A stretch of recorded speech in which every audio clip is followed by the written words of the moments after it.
Kaidah nomor 62, setelah sebelumnya di kaidah nomor 61, kita diharuskan untuk mencari ilmu itu kepada profesional atau ahli di bidangnya.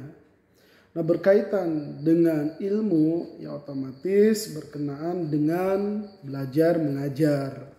Kaitannya dengan belajar mengajar itu sangat erat sekali dengan penggunaan kata-kata ya, karena memang ilmu itu dititipkan dalam penyampaiannya menggunakan kata-kata. Nah, hal tersebut yang paling umum dan yang paling mendominasi. Oleh karena itu di kaidah nomor 62 ini musonib akan menjelaskan tentang hubungan antara kata dan makna. Qala mu'allifu rahimahullah ta'ala wa nafa'ana biulumi amin ya Allah ya rabbal alamin. Bismillahirrahmanirrahim. Yu'tabarul labju bima'nahu wa yu'khadul makna minal labji. Diperhitungkan sebuah kata itu beserta maknanya, karena jika kata-kata tanpa ada makna dia itu muhmal, ya tidak dipakai atau tidak dianggap atau nonsen, yaitu sebuah omong kosong. Wa yukhadul makna minal labji, dan diambil sebuah makna itu minal labji dari kata-kata, karena memang kata-kata itu dia adalah bungkus daripada makna.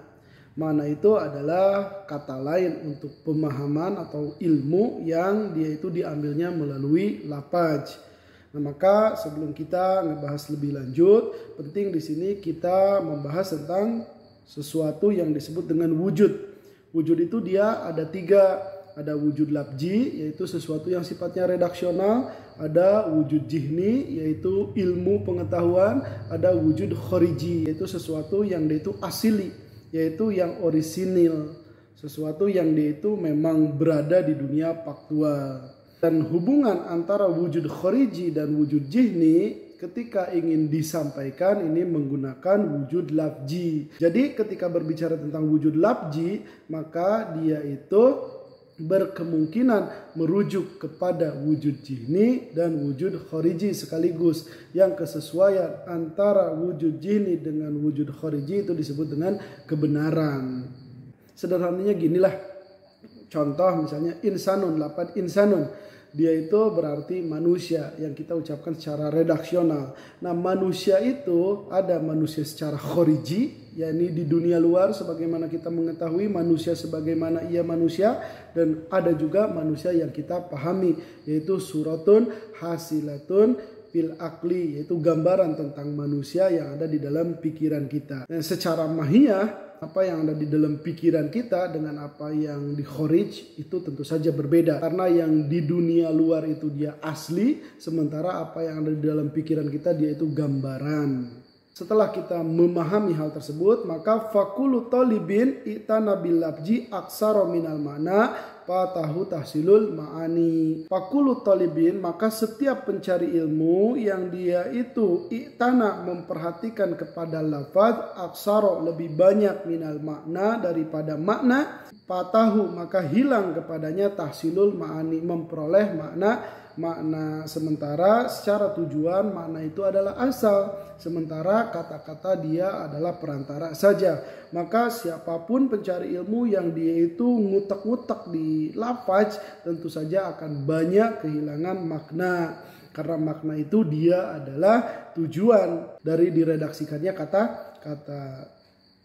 Wa kullu talibin ahmala labda kanal makna baidan anhu. Dan begitu pun setiap pencari ilmu yang dia itu mengabaikan lafaz, maksudnya kata-kata tidak didekati sesuai dengan kaidah-kaidah kata-kata, maka makna itu jauh darinya, karena dia akan mendapatkan makna-makna yang tidak dimaksudkan oleh lafaz tersebut. Dia akan membuat pemaknaan sendiri sehingga dia memperoleh makna-makna yakni keilmuan yang tidak sesuai aslinya, yaitu wujud khorijinya yang dimaksudkan oleh kata tersebut.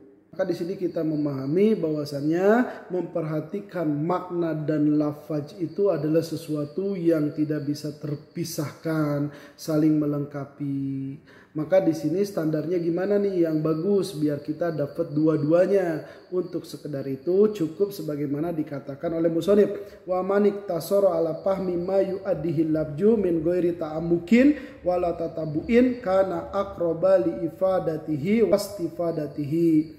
Maka barang siapa yang mencukupkan sekedar memahami apa yang disampaikan oleh kata-kata min ghairi ta'amukin tanpa mendalami, yaitu maksudnya pendalaman yang berlebihan, wala tatabuin dan juga tidak meneliti atau menelisik sampai ke akar-akarnya sebuah kata, karena akroba itu lebih dekat li ifadatihi untuk mendapatkan pemahaman, wastifadati dan memberikan pemahaman. Jadi untuk ifham wa tafhim itu cukuplah sekedar memahami apa yang disampaikan oleh lafaz dengan ala kadarnya. Maksudnya ala kadarnya di sini menggunakan kaidah-kaidah pendekatan bahasa tentunya, tanpa ta'amuk terlalu berlebihan atau tatabu terlalu menelisik sesuatu yang enggak perlu gitu. Seperti misalnya kalau menelisik satu kata sampai ke dasar istiqokabirnya atau kubronya, setelah kita cek ternyata antara penelisikan dengan makna yang dimaksud itu sangat berjauhan sekali. Nah itu kan yang ada fudul, terlalu berlebihan. Jadi sederhana-sederhana saja gitu.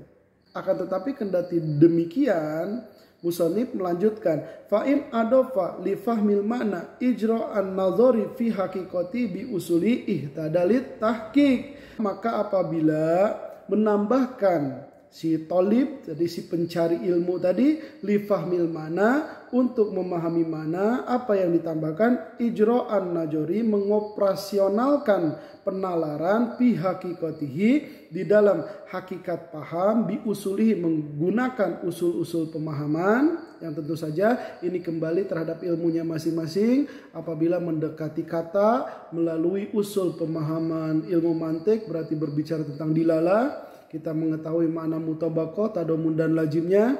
Apabila kita mendekati dengan ilmu wadha, maka kita berbicara tentang pewadoan, apakah ini am, apakah ini khas. Apabila kita mendekati sebuah kata dengan usul ilmu bayan, maka kita berbicara dengan istimal, apakah ini istimal di dalam makna hakikatnya atau bukan makna hakikatnya yang menjadikan dia itu istiarah atau kinaya atau memang makna aslinya.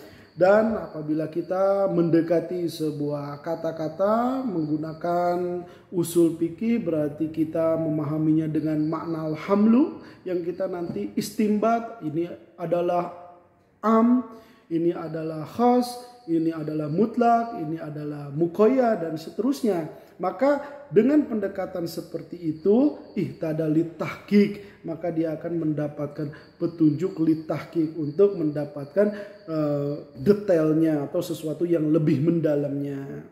Itu makna tahqiq itu kan dia memaknai lebih dari apa yang dimaknai berdasarkan argumentasi, artinya pengertian secara mendalam lah kurang lebihnya. Alasannya kenapa demikian?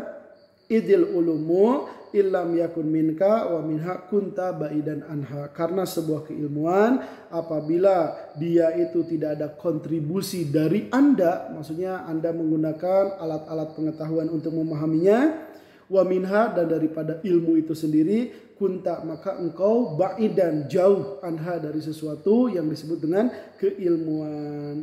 Jadi ilmu itu harus ada kontribusi dari diri kitanya dan dari ilmu itu sendiri.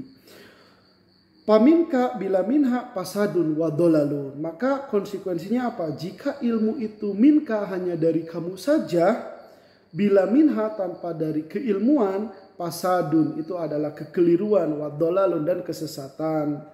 Wa minha bila minka dan keilmuan itu hanya dari keilmuan, bila minka tanpa ada kontribusi dari Anda, mujajabatun wa taqlidun, yaitu hanya dugaan-dugaan saja atau spekulasi tak berdasar, wa taqlidun dan ikut-ikutan. Wa minka wa minha taufikun wa tahqiqun. Dan ilmu itu jika dari Anda, wa minha dan dari keilmuan tersebut taufikun, itu adalah taufik. Ini kalau misalnya secara terlek berarti kita pahami taufik di sini adalah kecocokan atau ketepatan, atau bermakna dia itu memang anugerah dari Allah Subhanahu wa taala. wa tahqiqun, dan tahqiqun merupakan sebuah pendalaman keilmuan, atau arti yang lainnya adalah yaitu segala sesuatu yang kita pahami berdasarkan argumentasi. Walijakila, oleh karena ini dikatakan kif haisu waqafu summa fasir. Berhentilah sekiranya mereka berhenti, maksudnya berhentilah di mana posisi para ulama berhenti sampai di titik tertentu. Jadi kita di sini harus upgrade nih sampai di mana keberlangsungan sejarah intelektual yang ada. Lalu setelah itu apa? Pasir, summa pasir. Kemudian interpretasikanlah, jabarkan kembali. Ini mengisyaratkan sebuah prinsip keilmuan, yaitu continue and change, di mana ada keberlanjutan, di samping itu ada change, maksudnya pembaruan. Wallahu a'lam.